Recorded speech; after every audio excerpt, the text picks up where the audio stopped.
কতক্ষণ হলো এসেছো? এই তো আসলাম। আচ্ছা কি সমস্যা? তুমি নাকি অফিসে কোনো ফাইল সাইন করছো না? বাহ, তুমি পর্যন্ত চলে আসছে। হ্যাঁ চলে এসেছে।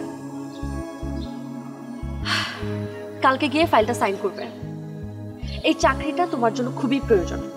চাকরিটা হারালে আমাকে পাওয়ার যেটুকু সম্ভাবনা তৈরি হয়েছে সেটাও হারাবে। যেটা জানো না সেটা নিয়ে কথা বলো না। আমি আমার নীতি বিসর্জন দিয়ে এই চাকরি করতে পারবো না। দেখো, মানুষ ভালো থাকার জন্য অনেক কিছুই করে।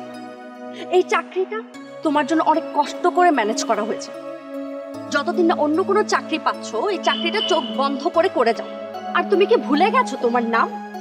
তোমার এই নামের জন্য তোমাকে চাকরি পেতে কতটা অপদস্থ হতে হয়েছে। তুমি মীর জাফর।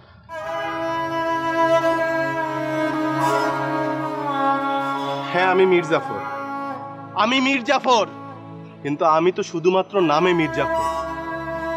এই সমাজে ভালো মানুষের মুখোশের আড়ালে এরকম হাজারো প্রকৃত মীর জাফরের বসবাস, যারা নাকি নিজেদের একটু স্বার্থ চিরতর্থ করার জন্য অন্যকে মৃত্যুর দুয়ারে ঠেলে দিত বিন্দু পরিমাণ চিন্তা করে। আমার নাম মীর জাফর না হয়ে যদি সিরাজউদ্দৌলাও হতো, তাহলে কি তোমার বাবা তোমাকে আমার হাতে তুলে দিত?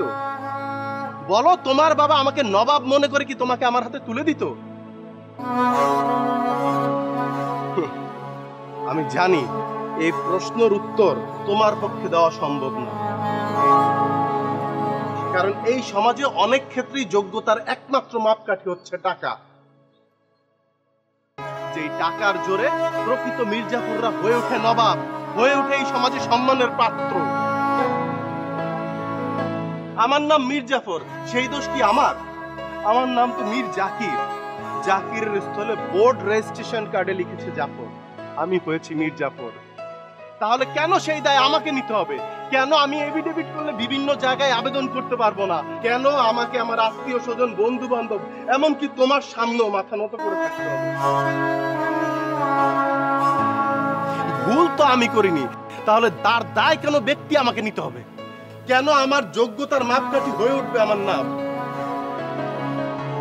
তুমি বলেছ না যেন আমি চোখ বন্ধ করে নজরুল সাহেবের ওই ফাইলগুলো সাইন করে দেই, শুধুমাত্র আমাদের একটু ভালো থাকার জন্য, শুধুমাত্র আমাদের একটু নিশ্চিত ভবিষ্যতের জন্য আমি পরবর্তী প্রজন্মকে ধ্বংস করে দিব? এত বড় অন্যায়ের ভাগীদার হব আমি?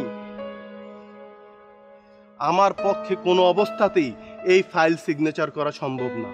সেটার জন্য যদি তুমি আমাকে ছেড়ে চলে যাও,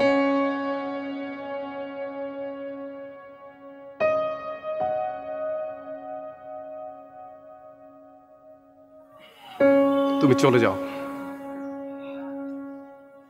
আমি আমার দেশের সাথে এত বড় বিশ্বাসঘাতকতা করতে পারবো না। হয়তো আমি আর কোনোদিন তোমার সামনে এসে দাঁড়াবো না, হয়তো আর কোনোদিন তোমার এই হাসি মুখ আমি দেখতে পাবো না, কিন্তু আমার সান্ত্বনার জায়গা কি জানো? হাজারো কমলমতি শিশুদের হাসি মুখ, সেই হাসি মুখের ভিড়েই আমি খুঁজে বেড়াবো আমার শাহজাদির হাসি মুখ। কিন্তু নীতি বিসর্জন দিয়ে এই চাকরি আমি আসলে করতে পারবো না, বুঝছো?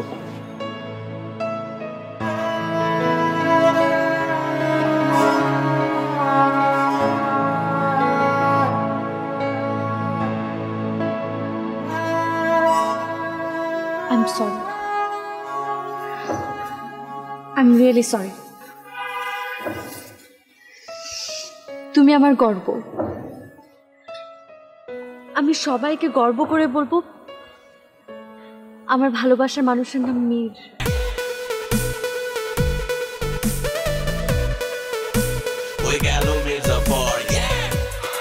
আমি জাস্ট এই দিনটার জন্য অপেক্ষা করছি। আমরা যদি না জাগি মা, কেমনে সকাল হবে?